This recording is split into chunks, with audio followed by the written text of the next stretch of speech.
Gusto mo ipapahanap ko sila. Huwag ka na makialam dito. Ako ang kinakalaman nila. Kaya ako ang papatay sa akin. Ang programang ito ay rated SPG, striktong patnubay at gabay ng magulang ang kailangan. Sinugod na nga ng mga Red Phoenix ang bodega ng mga Montenegro. Binuhay nila ang isang tauhan ni Ramon para makapagsumbong kay Ramon na Red Phoenix ang sumalakay sa kanila. Gustong iparating ng Red Phoenix na mas malakas na sila kaysa sa mga Montenegro. Kung sino ang mananalo sa dalawang sindikatong ito ay siyang maghahari sa Quiapo. Samantala, nabulabog ang gabi ng mga Montenegro dahil sa pangyayaring ito. Galit na galit si Ramon. Sinabi ni Olga na siya na daw ang maghahanap sa mga Red Phoenix at dadalhin niya ito kay Ramon para paslangin.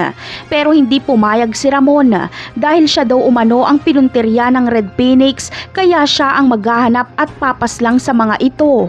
Sa kabilang banda naman ay wala ngang nagawa si Pablo kundi tanggapin ang pagkatalo kay Tanggol.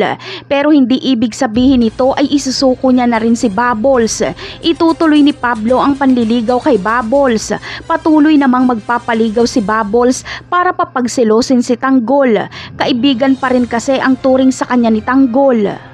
At isa pa ay pormalang panliligaw ni Pablo kay Bubbles, kaya papayag siyang isama ni Pablo sa kanilang bahay. Seryoso si Pablo kay Bubbles, kaya gusto niyang makilala ito ng kanyang mamita. Ngunit ano kaya ang magiging reaksyon ni Senyora Bettina kapag ipakilala sa kanya ni Pablo si Bubbles? Siguradong ipapahiya niya lang si Bubbles at tatawagin itong hampas lupa. Napakarami pa nating dapat abangan sa mga susunod na episode.